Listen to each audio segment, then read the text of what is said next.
Olá, aqui é o professor Vítor Araújo e vamos agora falar da conjugação entre fluxos lineares.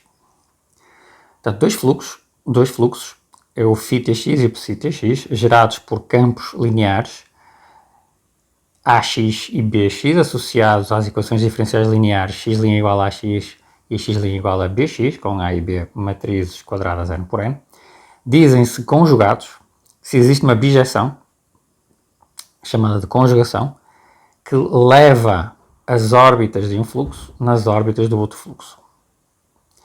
Se H é um isomorfismo linear, um homeomorfismo de classe CR ou apenas um homeomorfismo, os sistemas dizem-se linearmente conjugados, ou CR conjugados, ou apenas topologicamente conjugados, respectivamente.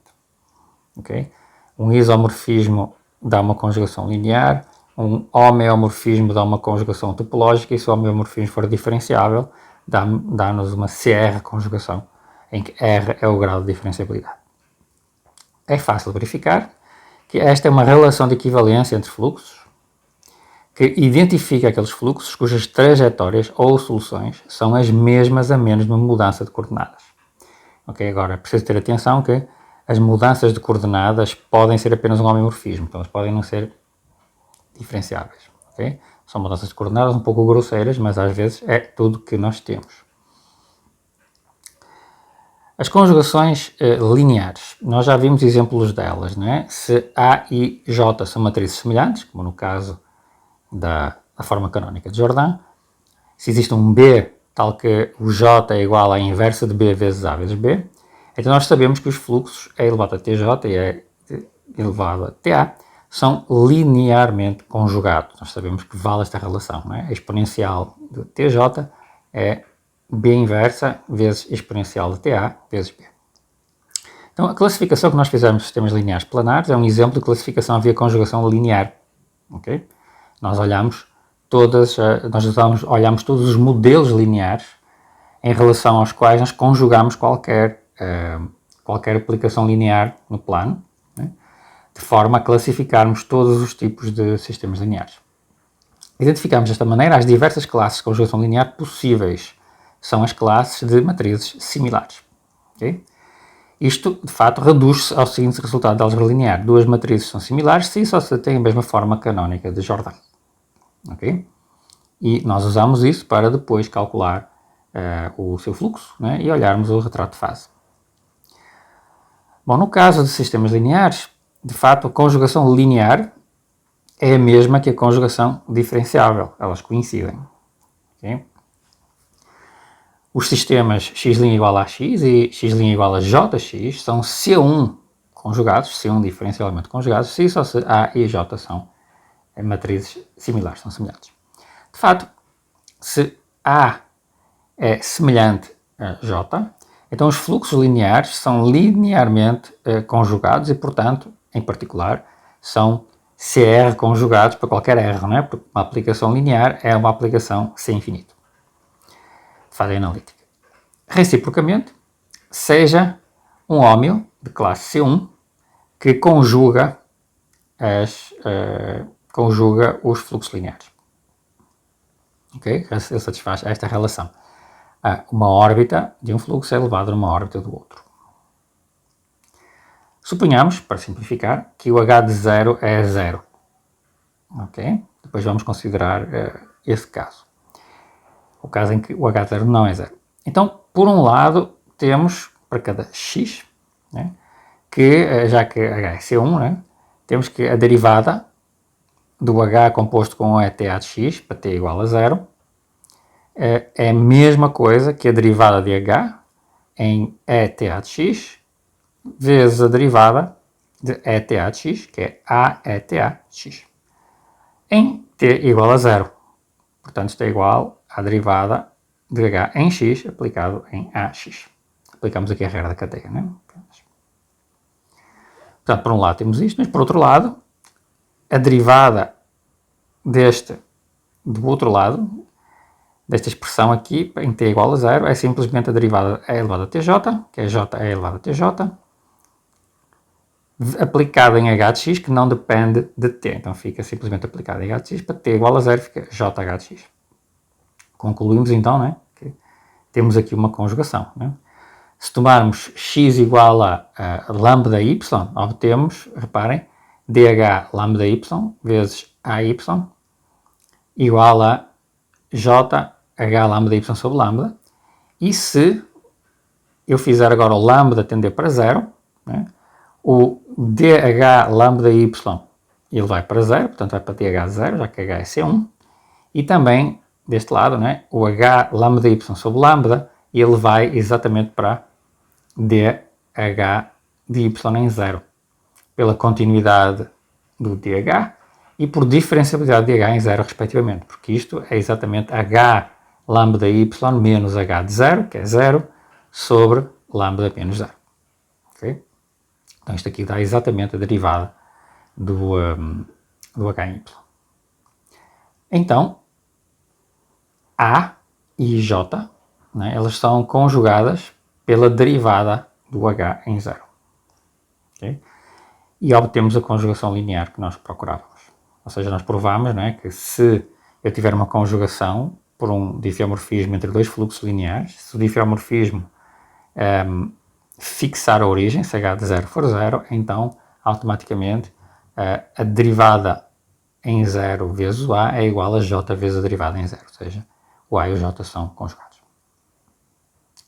Suponhamos agora que o h de zero não é zero, o h de zero é algum número, algum vetor não.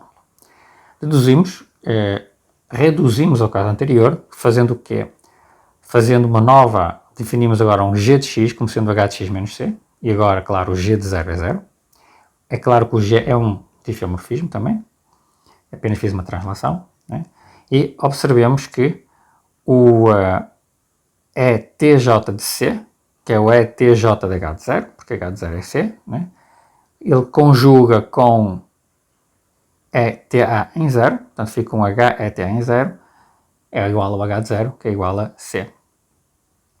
Portanto, o g de ETAx vai ser h de ETAx menos c, vai ser o HTJH de x menos o c, é a mesma coisa que o ETJ de c, portanto eu posso substituir aqui ETJ de c, põe em evidência ETJH de x menos c, e isto agora é de novo o g de x. Ou seja, o g é uma C1 conjugação entre x' igual a de x e x' igual a j de x com g de 0 é 0. Reduzimos ao caso anterior e completamos a prova. Em seguida, vamos especializar agora esta ideia. No caso de um poço, né, podemos caracterizar o poço usando autovalores só. São equivalentes dizer que a origem é um poço, todos os autovalores têm parte real negativa, existem K-lambda positivos, tais que a exponencial de qualquer ETA aplicada a qualquer vetor converge para zero exponencialmente rápido, para qualquer ponto, e x' igual a ax é topologicamente conjugado a x' igual a menos x. Okay? Nós já sabemos que as três primeiras afirmações são equivalentes. Nós vimos isso nos vídeos anteriores. Ok? Certo? Todas as trajetórias, né, vão para a origem, todos os autovalores têm parte real negativa e e elevado a ta de x é exponencialmente pequena quando o t vai para infinito, para qualquer x. Então, as três primeiras afirmações são equivalentes. Vamos ver agora que 4 implica 1 e que 3 implica 4. Então, 4. Suponhamos que o x' igual a x é topologicamente conjugado a x' igual a menos x. Então, seja H uma conjugação entre ETA e a aplicação aqui, a aplicação linear que está aqui é menos identidade e é elevado a menos t identidade. Suponhamos que ela é uma conjugação topológica. Então, H de 0 é 0, porque H de 0 é igual a E elevado a menos t vezes a identidade de H de 0. Então, H de 0 tem que ser um ponto fixo para E elevado a menos t vezes a identidade, mas o único ponto fixo é a origem, porque E elevado a menos t vezes a identidade corresponde a um poço. Né? Então h de 0 é 0, e como 0 é um poço para x' igual a menos x, já sabemos que o e elevado a menos t identidade vezes o h de x vai para 0 quando o t é para infinito, para todo x. Portanto, o e elevado a TA de x, o e elevado a TA de x, vai ter que convergir para h menos 1 de 0 quando o t é para infinito.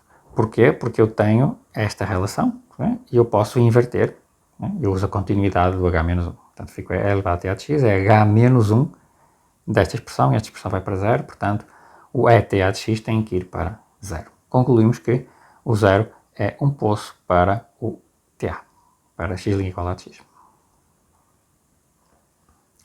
Suponhamos agora que temos 3. Temos 3, ou seja, temos que existem estas constantes que nos dão a contração. Vamos deduzir que é um poço. Ou seja, vamos deduzir que temos uma conjugação topológica com x' igual a menos x. Então, como é que nós fazemos isso? Tomamos a norma euclidiana habitual e vamos definir uma norma especial aqui, que é esta função aqui, que faz ser uma forma quadrática, não é uma norma, é o integral de 0 até infinito do quadrado da norma, não é? De e elevado a TA de x, para cada x. A função está bem definida. Porquê? Porque pela hipótese 3 nós sabemos que isto aqui decai exponencialmente quando o t é para infinito. Portanto, este integral, apesar de ser um integral impróprio, né? E ele é sumável. Então está bem definido. E mais ainda, né? Se eu derivar esta função, né? Eu posso usar a derivada proporcional integral e vou obter de fato que isto é menos, portanto, para t igual a t0, né, esta derivada é menos o produto interno que está aqui dentro, né, para qualquer x, para qualquer t. Tá? Isto é um pequeno problema de análise no RN, fácil de resolver. Portanto, isto mostra que o valor de Q é o que? Ele é estritamente decrescente. Porquê? Porque eu derivei que é ao longo da sua órbita, okay? E obtive esta expressão que é necessariamente negativa, tá? Uma vez que isto aqui é um vetor não nulo e isto aqui é o quadrado da norma euclidiana. Então, esta função que é estritamente decrescente ao longo das órbitas do fluxo e elevado a t de x. Okay? Este tipo de função, uma função que é decrescente, estritamente decrescente ao longo de órbitas de um fluxo, chama-se uma função de Lyapunov do fluxo. Okay? Então descobri uma função de Lyapunov do fluxo. E uma forma quadrática, como aqui, né? Uma forma quadrática de família positiva, ela tem uma expressão como soma de quadrados em algumas coordenadas, a mesma certa mudança linear de coordenadas, é conhecida também como a forma de Lagrange, uma redução de Lagrange da forma quadrática. Assim nós podemos pensar nos conjuntos de nível que é de x igual a R, com certo nível R, com certo R positivo, como elipsoides. Okay? Cada conjunto de nível é um elipsoide. Então o fluxo E elevado a TA é sempre transversal a estes elipsoides e voltado para o interior dos elipsoides pela forma como o Q foi definida, porque eu sei que a derivada dela é negativa, né? E o fluxo, portanto, está apontando para dentro.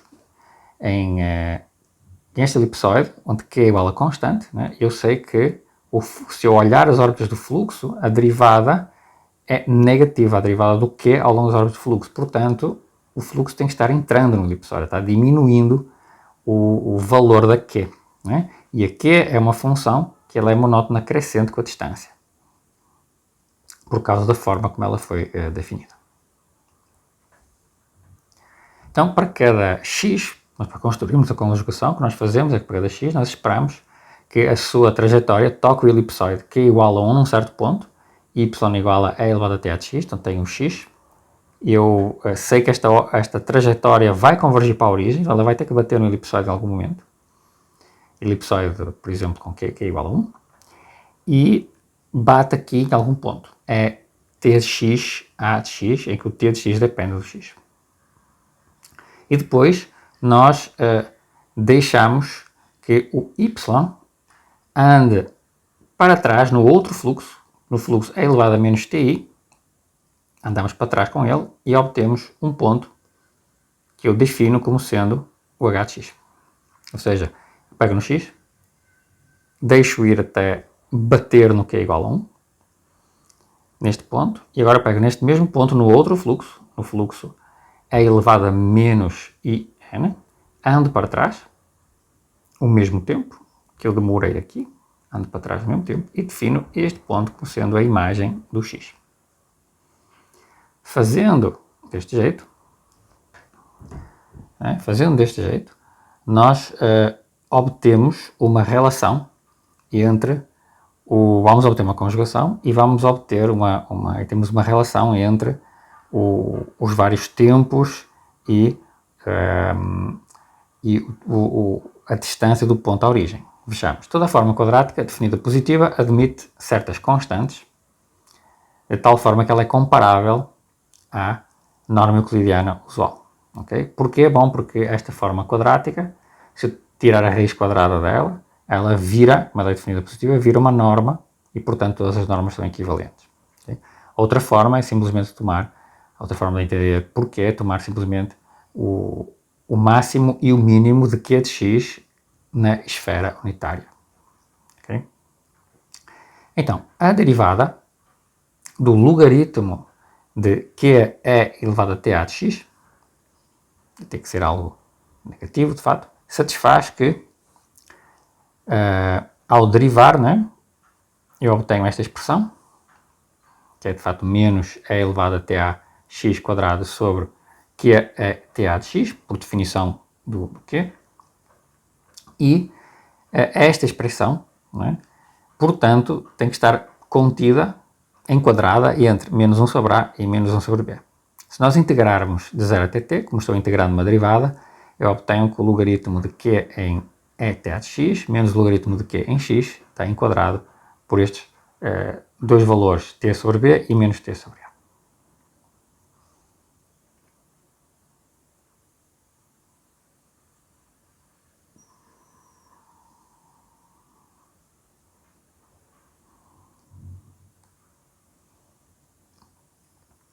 Isto é o mesmo que é elevado a menos t sobre a, que é de x, menor ou igual que q é elevado a ta de x, menor ou igual que é elevado a menos t sobre b, que é de x. Enfim, quando t percorre todos os números reais, a função q é ta de x percorre todos os números reais positivos também. Porquê? Porque isto aqui vai, digamos, para cada x fixado, esta função, quando o t vai de menos infinito a mais infinito, esta função vai também de menos infinito a mais infinito. É uma função contínua diferenciável. A mesma coisa acontece aqui, portanto, esta função aqui percorre todos os números reais positivos. Ou seja, é elevado a ta de x atravessa todos os elipsoides, todas as curvas de nível da função q. E na direção que aponta para o seu interior, uma vez que a derivada é negativa. Então, efetivamente, existe o t de x. Aquele t de x que eu usei, aquele tempo de bater no elipsoide. Okay? Afirmamos que esta é uma função diferenciável, esta função t é uma função de fato sem infinito. Porquê? Por causa do teorema da função implícita. Porque se eu olhar para esta equação aqui, que é elevado a ta de x igual a 1, okay? Esta função gtx igual a 1, tem a derivada em relação ao tempo. Nós já vimos, a derivada em relação ao tempo é negativa, estritamente negativa, portanto é diferente de zero, para todo x não nulo, e, portanto, a g é de classe sem infinito. Então eu uso o teorema da função implícita, isso garante-me que o t, que satisfaz esta relação, que define a função t em função de x, que garante esta relação aqui, passa a ser uma função com a mesma classe da função g, uma vez que esta derivada é não nula, pelo teorema da função implícita. Ok, então nós podemos definir formalmente a conjugação, portanto eu digo que o h de 0 é 0, defino automaticamente assim, para x não nulo eu espero que ele bata eu espero que ele bata no elipsoide que é igual a 1 e depois faço a imagem pelo outro fluxo, né, no mesmo tempo, mas o tempo invertido, t de x. Ok?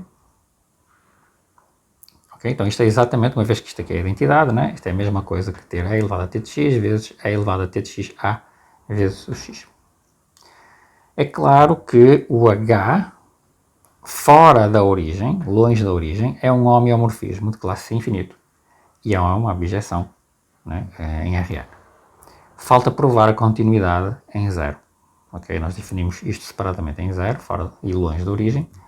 Ok, mas pela escolha do t de x e pela escolha do valor de a, nós temos o seguinte, que o h de x é dominado por esta expressão aqui.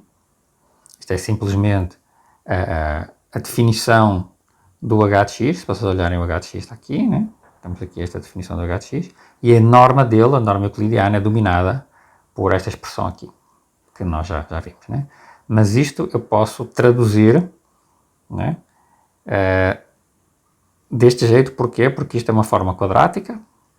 Então, se vocês forem olhar a definição, este fator sai elevado ao quadrado da expressão do q, e tem aqui esta raiz quadrada. Então, vai aparecer a elevado a t de x aqui de fora, 1 sobre a elevado a meio é a raiz de a, e esta expressão aqui vale 1, porque por definição o t de x a de x é exatamente um ponto no elipsoide que é igual a 1, então isto aqui vale 1 automaticamente, então eu fico com esta expressão. Resulta que, pela escolha de b, nós também temos que a elevado a menos txb vezes q de x é maior ou igual a elevado a tx a x, pelas relações anteriores, e isto é 1, necessariamente. Ou seja, a elevado a tx é menor ou igual que qx elevado a b. Ou seja, substituindo aqui em cima, h de x em módulo é menor ou igual que q de x elevado a b sobre a raiz de a. Ora, o x, né, é tal que quando q de x, quando o x vai para zero, né, o q de x vai para zero também, porque ela é uma forma quadrática em x. E então, isto mostra que o h de x vai para zero quando x vai para zero.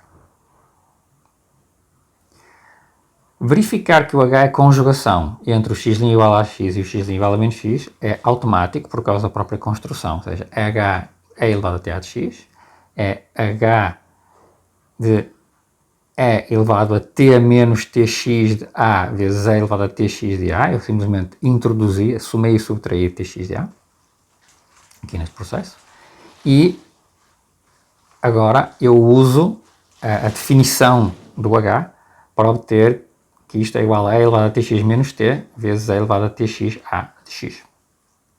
E porquê que aparece o tx menos t? Porque para y igual a et a de x, nós temos exatamente que o tempo que demora a chegar no elipsoide que é igual a 1 é o tempo que demorava ao x a chegar no elipsoide que é igual a 1 menos o t, que foi o tempo que eu andei pelo fluxo.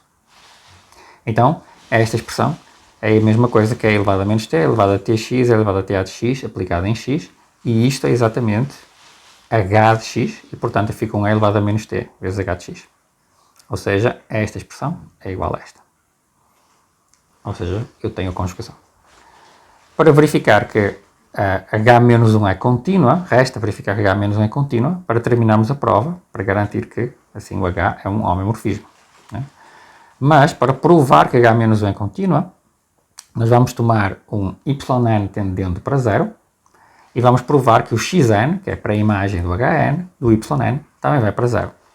Então, o xn tem que ser limitado, okay? Ele tem que estar no interior de q igual a 1 pela própria definição. Portanto, eu tenho um yn aqui tendendo para zero, né? O yn aqui tendendo para zero, né? Então o xn correspondente ele tem que ficar dentro do elipsoide que é igual a 1. Portanto o xn tem que ser limitado automaticamente. Como ele é limitado, tem ponto de acumulação, porque nós estamos num espaço vetorial de dimensão finita. né? Estamos usando norma euclidiana, etc. Então, existe uma subsequência xnk que converge para x e, por construção, o h de xnk é o ynk tem que ir para zero, uma vez que o yn vai para zero. Por continuidade, né, temos que o h de xnk tem que convergir para o h de x.